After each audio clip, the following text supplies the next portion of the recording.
Bodhisattva Arya Avalokiteshvara looked upon the very practice of the profound perfection of wisdom and beheld those five aggregates also as empty of inherent nature. Then through the power of the Buddha, the Venerable Shariputra said this to the Bodhisattva Mahasattva Arya Avalokiteshvara. How should any son of the lineage train who wishes to practice the activity of the profound perfection of wisdom? He said that when Bodhisattva Mahasattva Arya Avalokiteshvara said this to the Venerable Shariputra.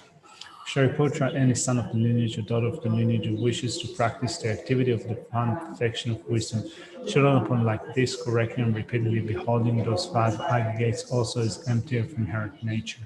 Form is empty, emptiness is form, emptiness is not other than form. In the same way, feeling, discrimination, composition, factors, and consciousness are empty.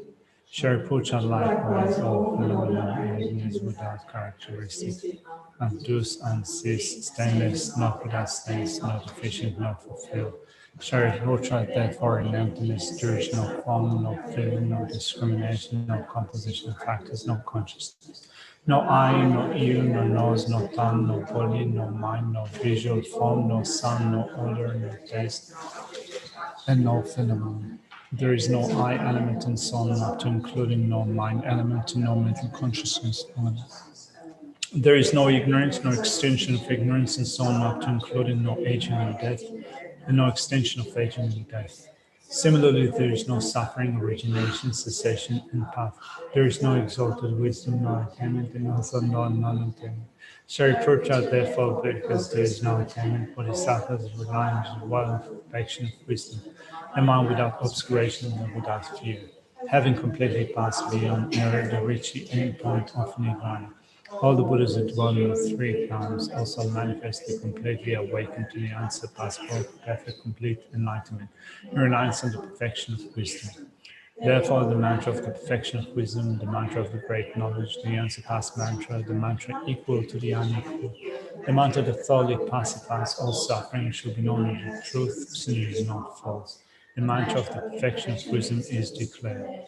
Gayata Om Gate Gate Paragate Parasamgate Bodhisattva.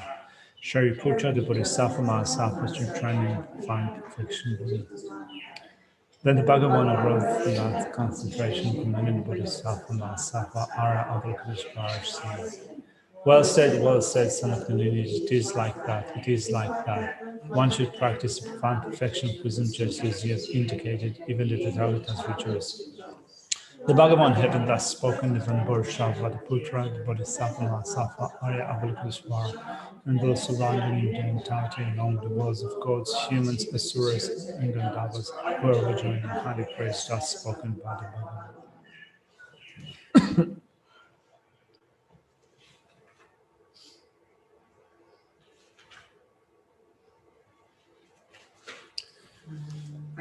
Rushes until I'm enlightened to the Buddha, the Dharma, and the highest assembly. From the accumulations that I collect by listening to the teachings, by the state of a Buddha to be able to benefit all sentient beings. I go for refuge until I'm enlightened to the Buddha, the Dharma, and the highest assembly. By accumulations, I gather, listen to the teachings. I attain the state of a Buddha to be able to benefit all sentient beings. I go for refuge until I'm enlightened to the Buddha, the Dharma, and the highest assembly. My accumulations may I attain the state of a Buddha to be able to benefit all sentient beings.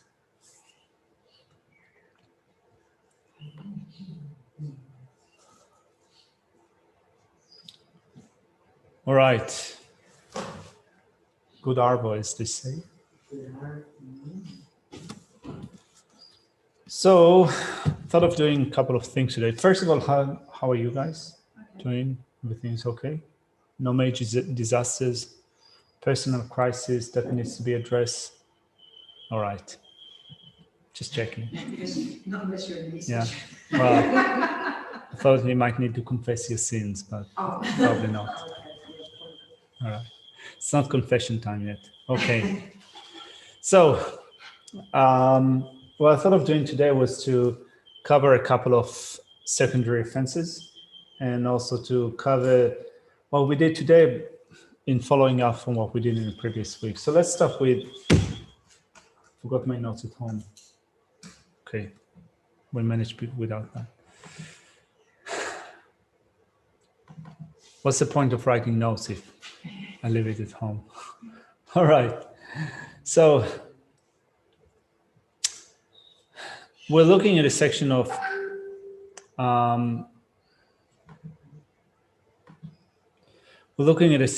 arresting fury towards those who wrong you. It is part of a section of arresting fury towards that which brings unwanted things. So what are the things which bring us unwanted things? It is either when we are being wronged, or close ones, those who are dear to a heart, are being wronged, or when our enemies are either benefited or doing well, they get what they want. This is also something that makes us irritable. So we're still looking at arresting fury towards those who wrong you. The first point is being patient with those who create suffering for you. And the emphasis that Shantideva places here is mainly on those who harm us physically.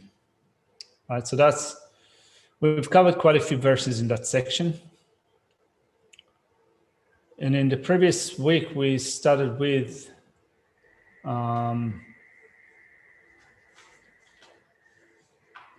being patient with those who would belittle you and so forth, right? So first of all, those who give you physical harm, and then those who would belittle you. So we also mentioned previously that there are 4 objects that give rise to anger, suffering. So that was covered, I think, mainly by the previous section, but then contempt, unpleasant words, right? So this is what we are covering at the moment. Being patient with those who would belittle you and so forth. So despising and belittling one does not harm one's body. We've covered that in the previous week. We said that since the mind is not physical, it doesn't have form, doesn't have physical form, even if someone criticizes you, even if they belittle you, even if they undermine your reputation, words cannot harm the mind, because the mind is not physical. Of course, we say that, I think that we know based upon a personal experience that words can be much harder to take than physical pain. Sometimes words are like a knife, but this is what Shantideva says here. Your mind doesn't have form, it is not physical, and therefore no one can cut your mind, stab your mind, and so forth. But the mind is attached to the body. And because the body is susceptible to pain and injury, you experience suffering, but the mind itself cannot be harmed.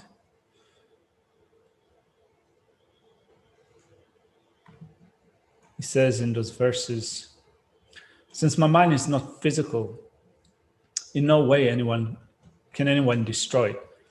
Through it strongly adhering to my body is harmed by suffering. Since contempt, harsh speech, and unpleasant words do not cause any harm to my body, why, mind, do you become so angry? Sorry, I should have shared it with everyone. Right, verses 52 and 53. And I think that I also mentioned in the previous week Geshe-Jaman's way of looking at that, in saying that if someone is criticizing you, saying something negative about you, you should really look at yourself, at your body and mind, and think if it is in line with reality. If what they say is real, why are you getting angry? If what they're saying is not true, they're not changing who you are. Just the words being expressed do not decrease your mind. They do not decrease your intelligence. They do not make you unkind or uncompassionate and so forth. And also, if they have something to say about your physical appearance, also, they're saying that doesn't change your physical appearance. But in the same way, also, when you're being praised, you should also look at what is being said. If it is something that is true, that is real, why are you getting happy? It's just kind of just like stating a fact. In no way you should become happy or kind of, disinflated sense of self. Of course, if you're kind of doing a good thing and someone is just making a comment, it's all right to feel good about it or comfortable about it. It doesn't mean that we should reject it in all ways. But it's not that we should be just waiting around for people to praise us. Right? Praising us doesn't really change, doesn't bring up our good qualities. We might find some encouragement, but we shouldn't get that kind of an uplifted, inflated sense of ourselves because of praise. And also, if someone is praising us for something, for a quality that we don't have,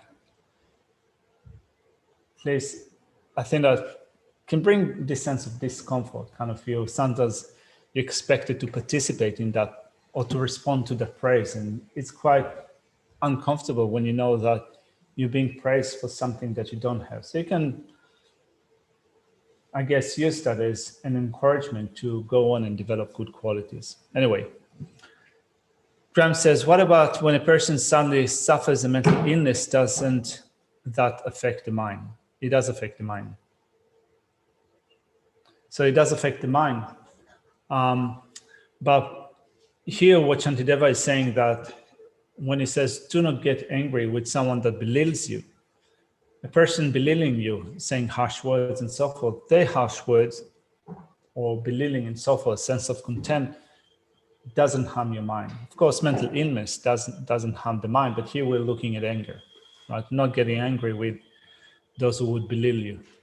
So that's verses 52 and 53. Then he says, it is unreasonable for one to be furious with a person who is enraged. In verse 54. We also covered that, I think. If others dislike me, will not devour me, either in this or in another life. Why do I not want it, right? So if we find that some people dislike us, their sense of dislike doesn't destroy us in this and future lifetimes. I mean, it is sometimes uncomfortable and quite, I think, unsettling to find out that there are people that dislike you. I think that we've all had that before, right? So if you hear about someone that it kind of just doesn't like you, always has problems with you, spreading rumors around you, if there are a group of people, it is an unsettling situation. And you can say that they can act in a way that undermines your, whatever you have in this life, your possessions, your situation, your ranking, your place of work, or what have you.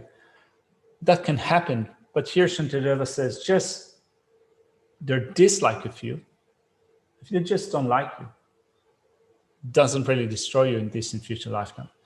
Also, I think that Geshe said in the previous week, also the Buddha had people that disliked him. I mean, his cousin, Devadatta, was constantly trying to undermine the Buddha. I mean, look at his own as the Dalai Lama. He has not only quite a lot of Chinese people that are after him. Of course, he has also many Chinese followers, but even in Tibetan society, you have people that oppose the Dalai Lama, spread rumors against him. Some people badmouth him. It doesn't destroy him in this life and in future life. So Shantideva says here, even when that happens, there's no reason to get angry. I mean, it is always, I just find living in a community, you can at times just be out of favour. Yeah. Just be out of favour with somebody, who's the flavour of the month, and that changes, and sometimes you find you're not the flavour of the month. It's just that self-cherishing just likes to, it doesn't like it. Well, I think that living in a community becomes even heightened, particularly when it's a close community. When it's a close community and you see those people day in and day out, and you study with them, and you practice with them, and you go to pujas with them, and you go to the cafe with them, and in a close community, it has a greater ability to affect our mind, and we have to negotiate it in a way that is more skillful. So particularly living in a community, we have to keep that in mind. We have bad days. We rub each other the wrong way every once in a while. But that, even when someone is a bit iffy with us for the time being, just the mere of disliking us does not destroy us in this life and in future lifetime. Of course, we should try to be harmonious with others. But if we take offense personally, Shantideva says here, don't let that take away your mental unhappiness. Sometimes I think being in a close community makes you get over it faster. someone upsets you at lunch, but then you've got to front up to a discussion group at 2 o'clock and whatever, or somebody says something now about me, but then we all come to evening practice or something or other, and we have to get on and do that. So sometimes I think when you are in close, it makes you just get over things more quickly. Yeah, I think particularly if you're aware of that and you're skillful in doing that. Now, sometimes when I think of living in a community like that, I think that it's not always easy to live in community because we are from young age conditioned to make our own decisions and act upon what we want, what we think is of our best interest. And if we have to compromise what we want to do or need to do, because it's something that contributes to the group or the community and so forth, we find it very difficult to do. So over the years, I've seen that there were people that have found it really difficult, to relinquish the sense of this is what I want to do, this is what I need to do. And there was a period of difficulty, sometimes conflicts, then people left. Of course, I also go through the motions. Sometimes it's I find points that irritate me. Sometimes I need to relinquish my sense of freedom, so to speak. But then it's always good to kind of be skillful about this state of mind, because when you think of, I don't like what's going on now, it's better for me to go somewhere else and be happy somewhere else. Actually, is there anywhere in our situation, not only as monastics, but in kind of when you belong to a certain Buddhist group, spiritual group, and so forth, is there any other place that we can go to that will make it much better for us? Not really, because you take your mind with you. Yeah, not really. You take your mind with you, but also, it's hard. But then, if we live, we don't enjoy the teaching. We don't have the opportunity to enjoy the teaching just as well. Your mind is still with you, and there is less, I think, input or things that can hook your mind, that you can hook your mind to and look at your mind from different perspectives. So, maybe for some time you can get a sense of respite, but then the great scheme of things, it's still much better to live in a community such as this. Not only like what we have here, but I think that in Buddhist community, spiritual community in general, and work with your difficulties, and rather than running away from them and doing something completely different. All right. Well, you think you're running away from them, but really you're not. You're running away, but you're taking them with you. Yeah. It's as though you're just tricking yourself, really, aren't you? I have to be skillful in a way that I say yes to that and answer that, because I also want to take an extended leave and go somewhere else and do something. So I have to kind of comment on it in a way that will not come back on me and hunt me. You've been here for 14 years. Of course you want to go somewhere else. That's only natural too. Yeah. Well, don't take offense if I do. It's not because of you guys. Anyway, just joking. So point C, it is unreasonable to be furious because material gain has been obstructed. So it is unreasonable to be furious at obstructions to material gain because they quickly perish. So again, just thinking of the outline in general, before we cover the section that explain how you cultivate patience when someone harms you physically. Someone might harm your possessions or might obstruct the way for you to find success in your business, right? They obstruct your material gain and so forth. So it is unreasonable to be furious at obstructions to material gain because they quickly perish. I think that was pretty straightforward. I think that without even looking at a verse, we can think about it. Material gain perishes in a sense that either you lose what you have, whatever you have is subject to impermanence, so it disintegrates from moment to moment. But I think that what Shantideva is saying here is that you yourself are subject to death and impermanence. So you might be wealthy this life. You might be rich in this life, but you will die. You will die and you will have to leave everything behind. So it is unreasonable to be attached to something that perishes, that you perish, when you perish and other things perish. Let's look at verse 52. Since my mind, 55. Because it will hinder my gain, I do not want this.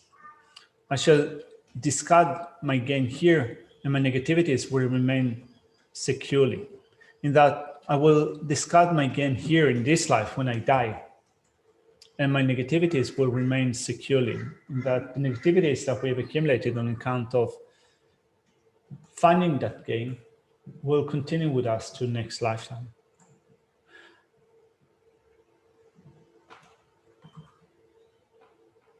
I mean, when you think about it, it's hard to have in this, I guess that in this world, it's hard if you're trying to do a certain business, it's hard to do a business that is absolutely 100% ethical. I'm not saying that it is impossible, but when you think about it, there's so many avenues for creating negativities. I mean, first of all, we live in a competitive world, right? So if you want to have a successful business, often you have to outdo your opponents or your competitors. Of course, you might try as much as possible to do it with a positive state of mind, but it's still hard to run a business, to be very profitable without incurring negativities here and there. So negativities go with us to next lifetime. But whatever wealth we accumulate in this life, that perishes, or is given at least to someone else when we die. So Shantideva continues in speaking of arresting the pursuit of wrongdoings in verse 56. So, thus, it is better that I die today than live a long life through wrong livelihood. Do you remember that verse that says, it is better for me to be burnt or for my head to be cut off rather than to submit to my enemy, the afflictions. This is what this verse said, right? Yeah, something like that. Yeah. Than ever to bow down to the enemy of the afflictions. So similar to that, thus it is better that I die today than live a long life through wrong livelihood. Even if I should live a long time, there will be the very suffering of death. I mean, not only the suffering of death, but also the suffering that will arise from negativities that we've accumulated in this life. So from a Buddhist perspective, we want to live a long life. We want to live a long life and a happy life, comfortable life, so that we'll be able to put it into practice, or to use this life to put it into practice. If we live a long life, but it is full of negativities, negative actions, Shantideva says here it's better actually to have a short life. I mean, it's also interesting when you think about it in terms of future lifetimes. You would think that if the prospect of our future life would be, or what is awaiting for us in future lifetime would be miserable state of existence. So it is very likely that in my next life, I will end up as an animal or as a hungry ghost or in one or another hell realm. It's better to live a long human life. Even if my life is not wholesome, even if my life is not involved with the Dharma, it's better to at least have a few years in this life, a few years more in this life, than to go straight into miserable state of existence in next lifetime. But Shantideva says here, if you live a longer life and you have more time to perform negative actions, more time to accumulate negativities, it's actually better to have a shorter life.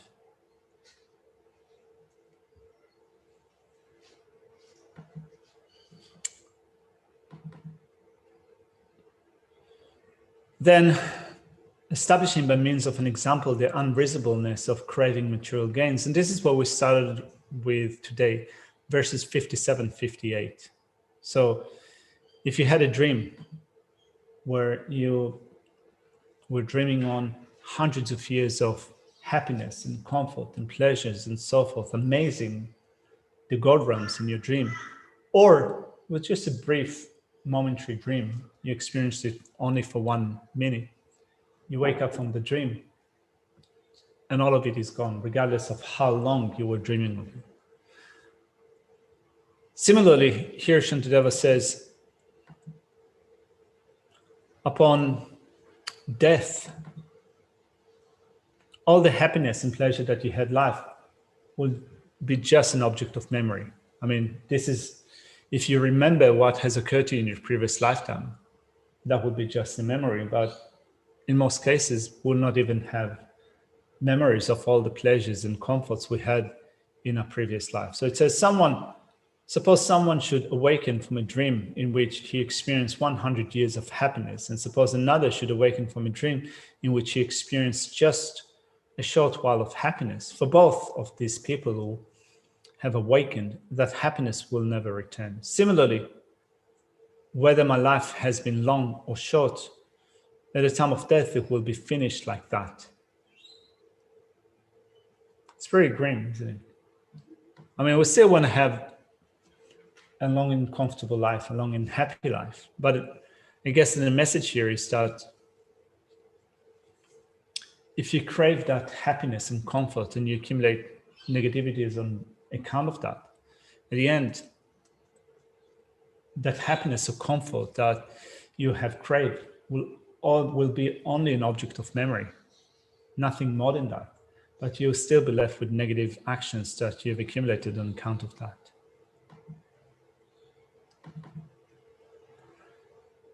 So then the reason why craving material gains is unreasonable is explained next. And this is how Shantideva nails it at the end. It says, although I may acquire abundant gain, I will enjoy happiness for a long time.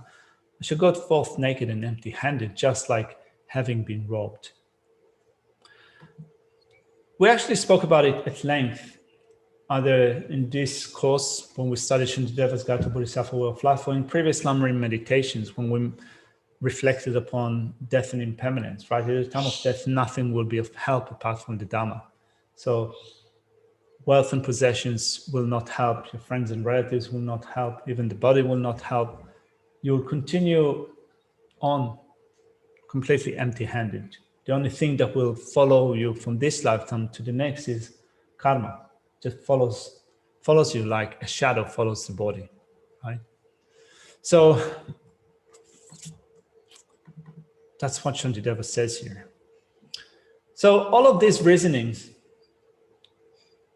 keep in mind that our reasoning that Shantideva mounts here in order to say that it is unreasonable to get angry if someone is obstructing your material gain. If you get angry at someone that is undermining your business, taking your money, destroying your business, destroying what you have been working for, anger is a negative state of mind. What you will do motivated by anger will be a negative action. So in order to stop that from happening, think that they have destroyed my business. They have taken away what I wanted. They have taken away what I was hoping for. But anyway, material gain perishes. I will have to be separated from it when I die. And if I accumulate negative actions on account of being attached to that material gain, my material gain will perish, but negativities will continue with me to next lifetime.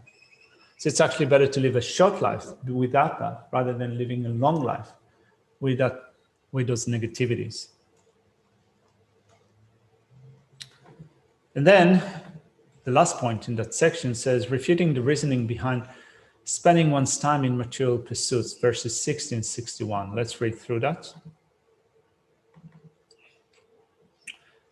Someone, or at least our mind tells us, it's not someone else outside. We tell ourselves that quite often. If I were to live due to gain, then I shall exhaust negativities and increase merit. Right, so if I live a long life, happy life, in which I will still continue to accrue material gain, to get more and more money and possessions and so forth, not only I will live a long, healthy life, but also I will be able to create more virtue, to accumulate more merit, because I will be able to help more people. I mean, for us, sometimes I think that it is likely that we here, at least the people here now at the Gompa, we don't often think about it like that. But we still, I guess, that we still have some sense of attachment to craving to some things that we have, because we think that we still need that in order to support ourselves or to get by on for the remaining of our life. But I think that often together with that, there is a sense that if I have that much, I'll be able to live really comfortably and also to continue to accumulate merit. To the point in which we might kind of think that I still need to do some other worldly activities, to take away some of my Dhamma activities in order to make sure that in 20 years from now, I will be able to go on retreats, or that in 10 years from now, I will be able to study properly. Or when I'm old, this is actually what I had in mind when I started in my first few years of studying and practicing Dhamma. I thought maybe it's time for me to kind of to focus on my work, to accumulate a lot of money, so that when I'm 40, 50, or 60, I'll be able to retire comfortably and practice the Dhamma, or study and practice the Dhamma, right? So here, Shantideva says, if we were to get angry on account of gain, right? So when someone interferes with your plans, will not my merit be consumed and negativity is created when I get angry with that? If my very life were to degenerate for the sake of that, then what would be the use of the life of who commits only negativities? I think that it is quite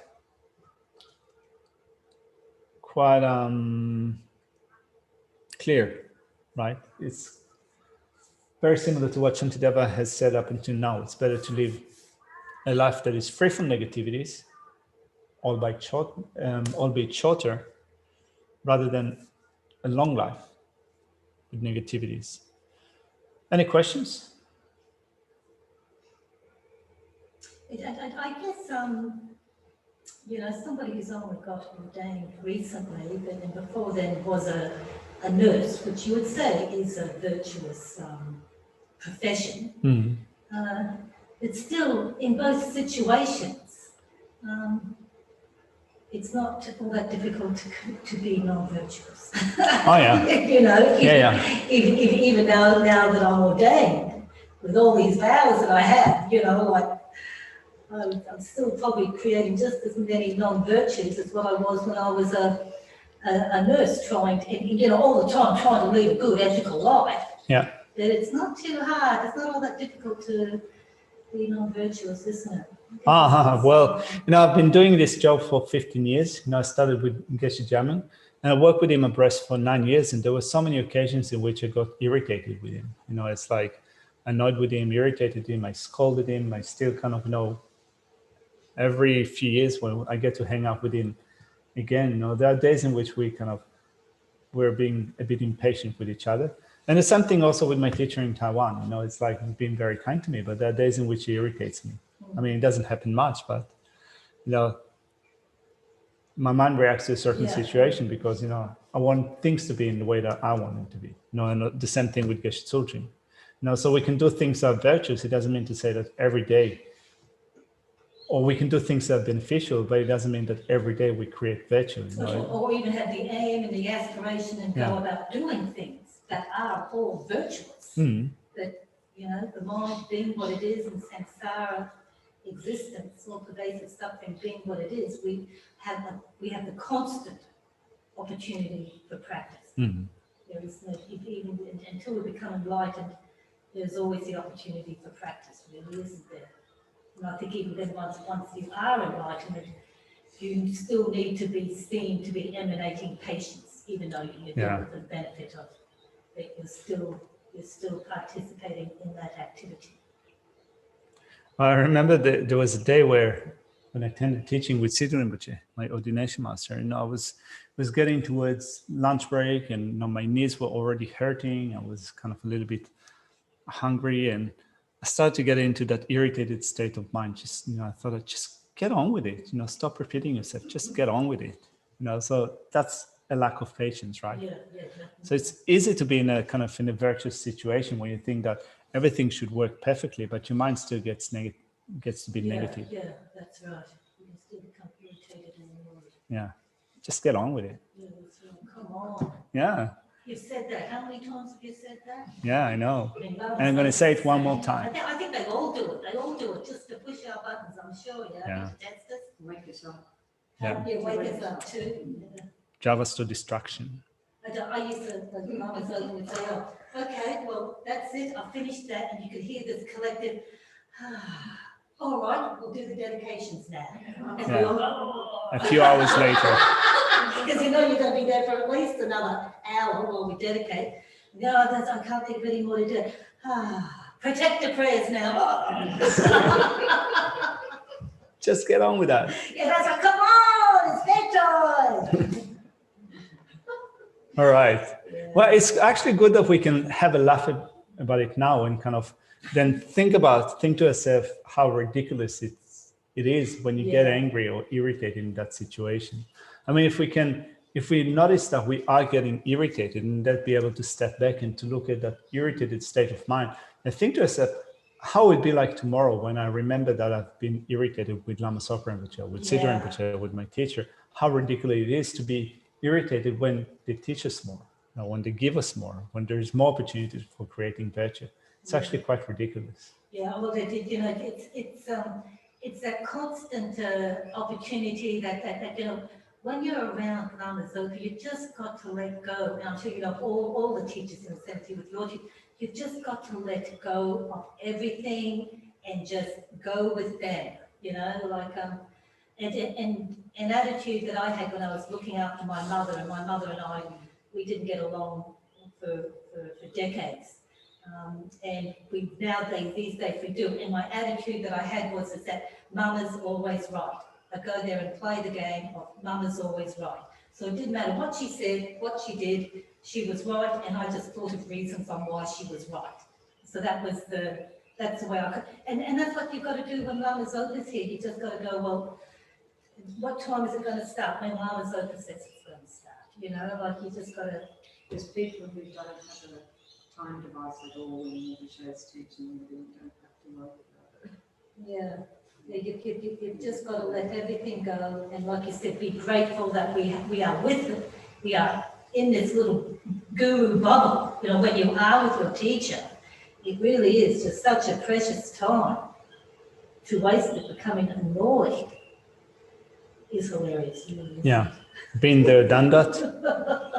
I think we all have. Yeah. All right. So it is unreasonable to be furious because others lack faith in you. That's the thing that we left off today after we spoke about the first section. Actually, before we continue with that, there was something that I wanted to read from Khenpo Kumpa's text.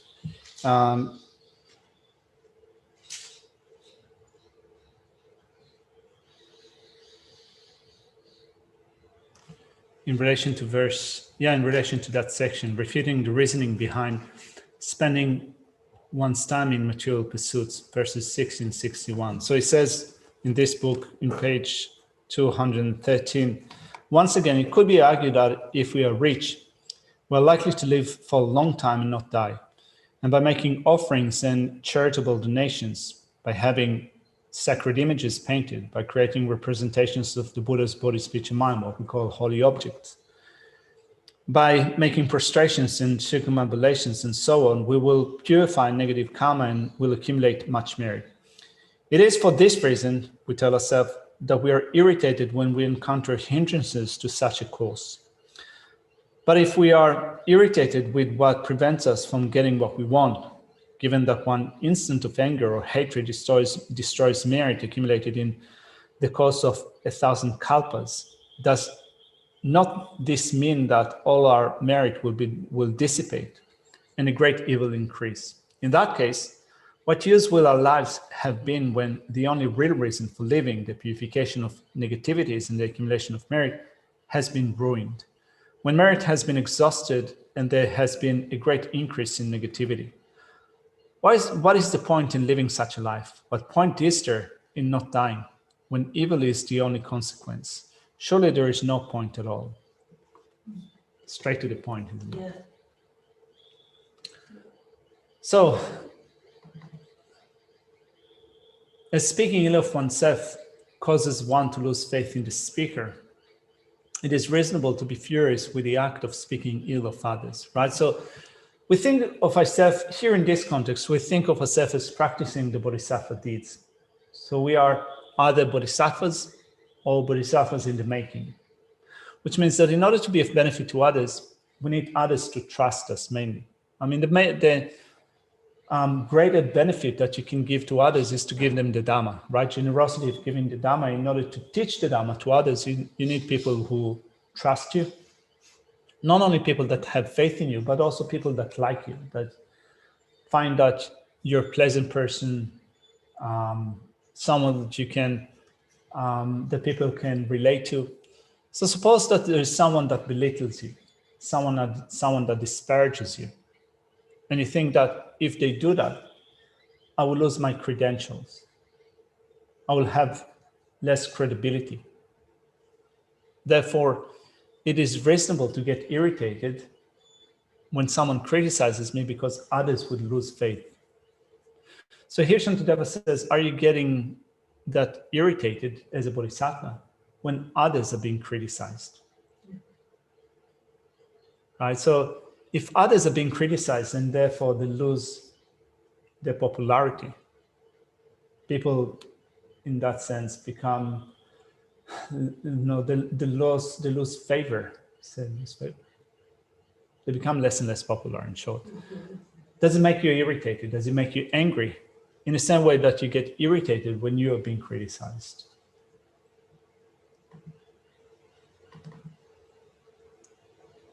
Since sentient beings will be weakened, I shall be angry with those who say unpleasant things. Since sentient beings will be weakened, in a sense that if sentient beings will lose the faith and the trust that they have in me, I will not be able to benefit them as bodhisattva, and therefore they will be weakened. I shall be angry with those who say unpleasant things. Why are you not likewise angry with those who say unpleasant things to other people? In fact, the opposite can be the case. You think, oh yes, I totally agree with that. Yeah, right.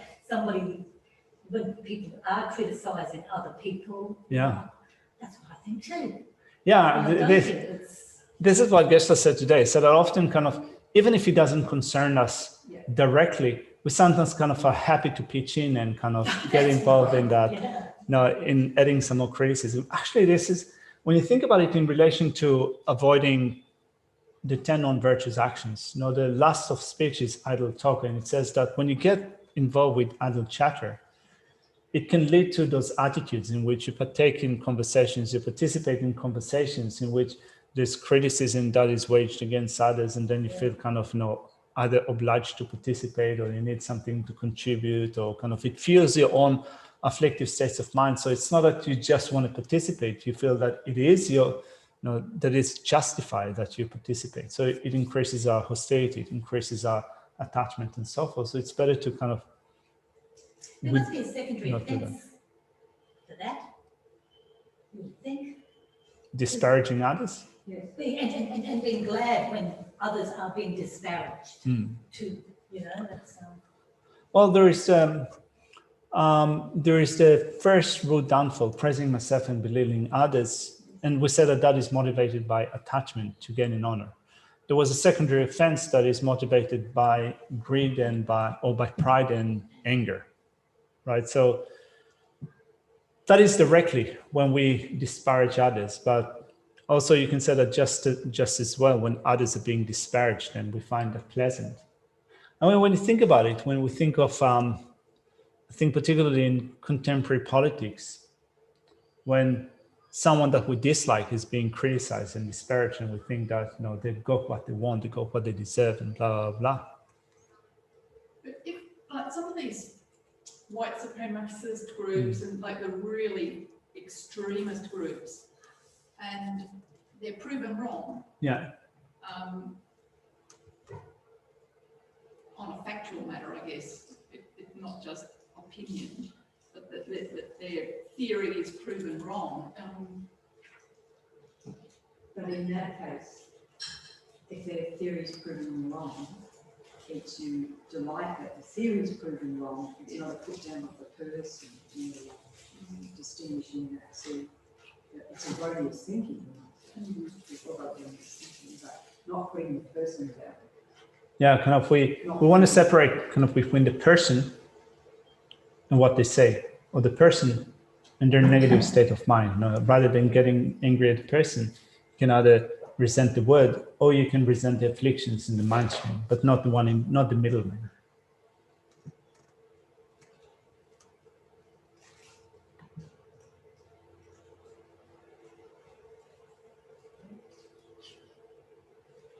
Let's get on with it. All right, Graham, before you get irritated.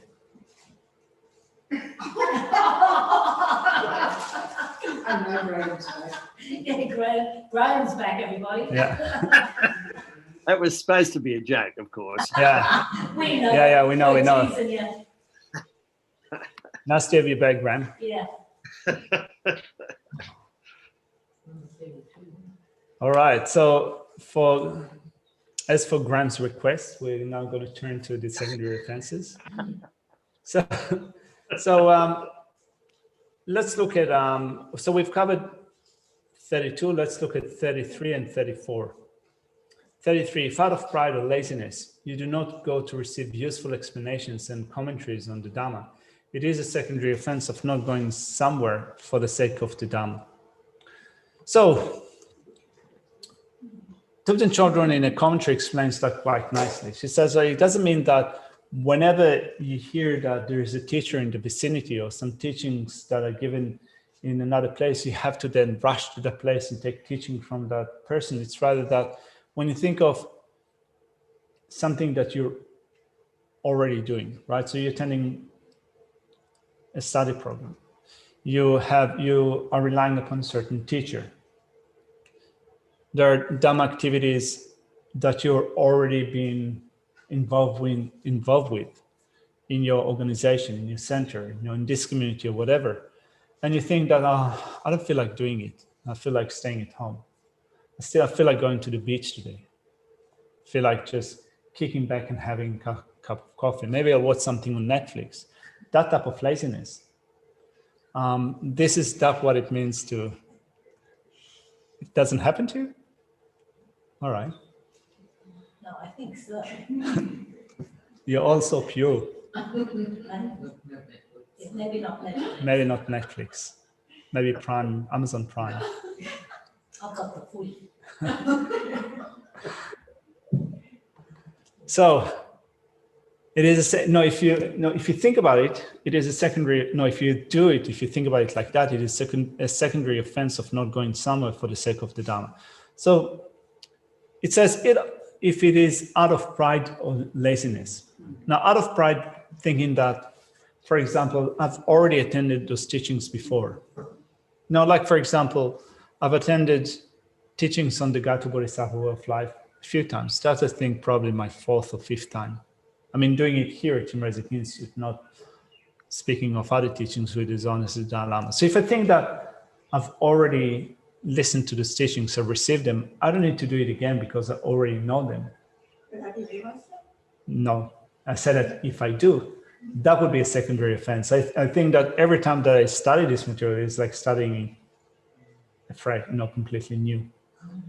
So that would be like, on account of pride or on account of laziness, right? Thinking that, I don't feel like doing it. Yeah. When we had a member in our community that passed away a few years ago, Animag. And Animag used to, she was a nun for like a gazillion years. She was a nun, I think, for more than 40 years, right? So she was, she was, first of all, very humble. I think that probably being around for so many years, she has attended teachings from Lama Yeshe and Lama Sopa Rinpoche, probably all the Geshes that have been here at Timrezik Institute. She spent time in India and Nepal. So obviously she got so many different teachings, but I think that I've never encountered her on a day where she thought that I've already listened to those teachings, I don't need to come to teaching anymore, or I don't feel like coming to teaching, particularly when she was No, when she was in the last stage in her life, she died of pancreatic cancer, I think. So even when she was sick and getting some treatment, she still came to teachings, and only at days in which the pain was too difficult, she remained at home. And the kind of attitude that she had was that this is my life as a human being, and the Dhamma is so precious. So if I have more opportunities to keep my mind in a virtuous state of mind and to place more imprints on the Dhamma, it's kind of, she said that it's not that she needs to motivate herself to do it from her own, using her own power. It's like she can just be here, listen to a teacher, and just think about it. Yeah, And- she even got a special smock plate so that, because she had a bag Yeah. and everything like that, so she could still be in her robes when she came here to receive teachings. Yeah. She was amazing. She was pretty incredible. So, and it's particularly important here to our training as bodhisattvas, right? Or guarding the bodhisattva vow. So if we do become a bit negligent about our training, if we think that we don't need to study anymore, or if we have laziness and so forth, we do incur a secondary offense of not going somewhere for the sake of the Dhamma. Any questions? No, I was just wondering if there, we can't go far these days. Yeah. Well, we can go online. Yeah. I think that, one thing that I do want to say is that there are days in which, or times in which you can give yourself a break. There's one, we'll look soon at the next chapter, which is the chapter on joyous effort. And when you practice joyous effort, you practice it in conjunction with the 4 powers, which are supportive of developing enthusiasm. And one of them is knowing when to take a break. So suppose that you've been doing something for a long time and you feel jaded. You just need a break. You need one day to go out to the beach to have a cup of coffee in order to recuperate. It's all right. So no, Shantideva says that the way that you do it is that you think that I'm taking a break now so that once I'm rested, I will be able to go back to doing it with a greater sense of enthusiasm, with a greater sense of valor, so to speak. So it's all right to take a break. This is actually something that is to come back. Yeah. Refreshed and renewed and reinvigorated. Yeah. It's not just Yeah. So if you feel that, it's good to think about it like that. It's good to think about it in general, because also every once in a while you encounter people that have a tendency of burning out, right? In whatever they do. When they work, they tend to burn out. When they get involved with the Dhamma, they tend to burn out, thinking that they can be virtuous all the time, 24/7. Of course, if you can, perfect. I can't. I think that many people can't. So also cut yourself some slack, rest when you need, but also don't dismiss opportunities for study, reflection, meditation. They're not always going to be there. At the moment, you could go 24/7 online with teachings from someone. Would last long. Yeah, which is also what Shannon is saying. She's saying, how about if you study online as opposed to going in person? I think that if you study online, that's okay. If it works for you, that's perfectly okay, I think. I think that, I'm attending teachings online in a couple of other places. So Sita Rinpoche is teaching online, and I've recently attended some teachings with Mingyur Rinpoche online. So I'm doing that, but also I notice personally that my level of attention is different. If I sit at home, I'm more susceptible to just distraction, interferences, laziness, and so forth. It can work the other way too, because you can become more focused. Yeah. You just got the teacher right there. Yeah. A lot of students have said, a lot of students have said, they feel more focused. Yeah, I think that it's very personal. I think that if you're really, if you're a focused person and have a strong degree of self-discipline, it can work well. For me, it works less because I'm not very disciplined. But it's not to say that it cannot work for others. I guess ultimately it just comes down to your intention when you do sit down. it always comes down to intention. But I think, you know, it is more fruitful if you have been in front of the guru a lot. Yeah. Because you can always evoke that, can't you? Yeah. But I know for myself, you know, when I went through a really difficult time, and every time I sat down to meditate, I would just start crying. And this went on, and this went on, and I was receiving counselling from a psychologist, and I was saying, you know, even my Dharma practice just seems to magnify the distress that I'm feeling. And she suggested to me, well, maybe you need to stop doing it for a while. So I did. And but it was never because I wanted to give it up. It was always with the attitude like, I just need to have a break, and I'm looking forward to when I can pick it up again. Mhm. And I think I had a break from it for a couple of years. I mean, I think I took my first Kalachakra succession back in 67, 96. Wow, I thought it was a while before I was born. 96, not 67, 96. So, When you were 67 at the time. I don't know where that came out. But because I did end up picking them all back up again. I did end up picking up all my commitments back up again. And obviously it didn't have that dramatic impact, you know, because I'm ordained, you know, so I feel as though it is what I needed to do at that time.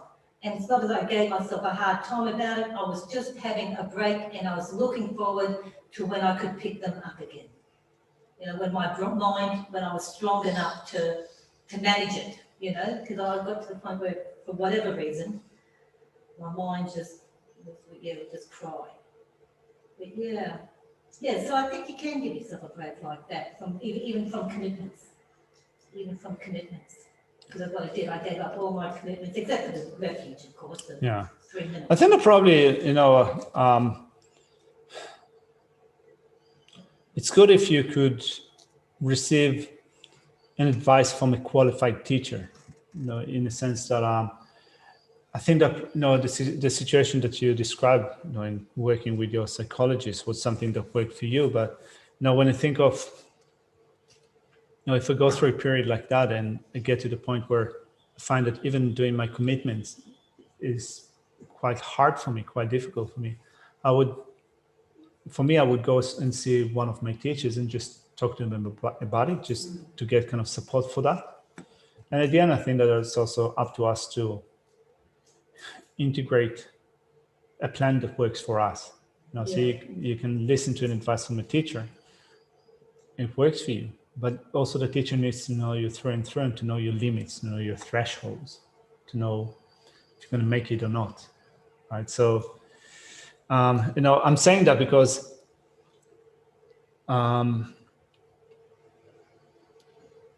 you know, if you ask me, for example, if you're distressed and you cannot even do your commitments, what should you do? You know, I don't feel that I'm qualified enough to tell you don't do it. Just take it easy and don't do it.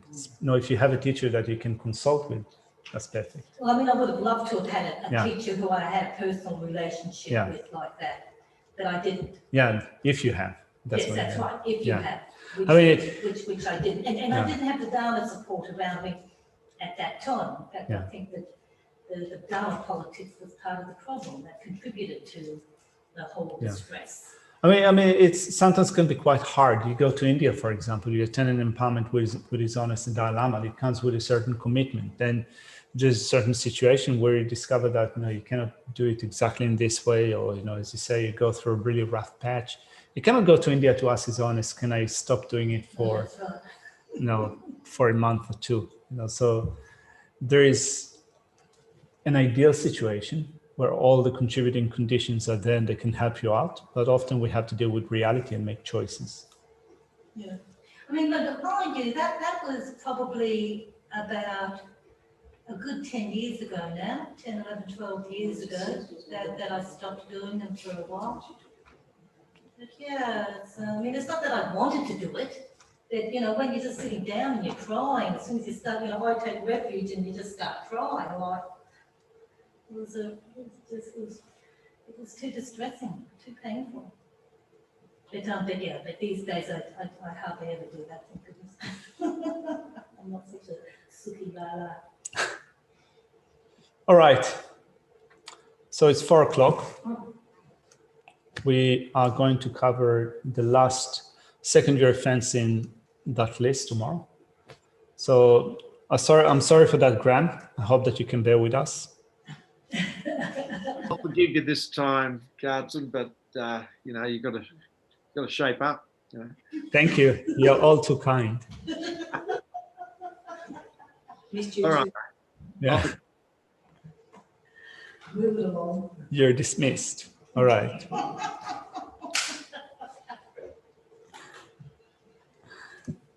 Due to this virtue, might quickly become a Guru Buddha and lead all transmigratory beings without exception to that state.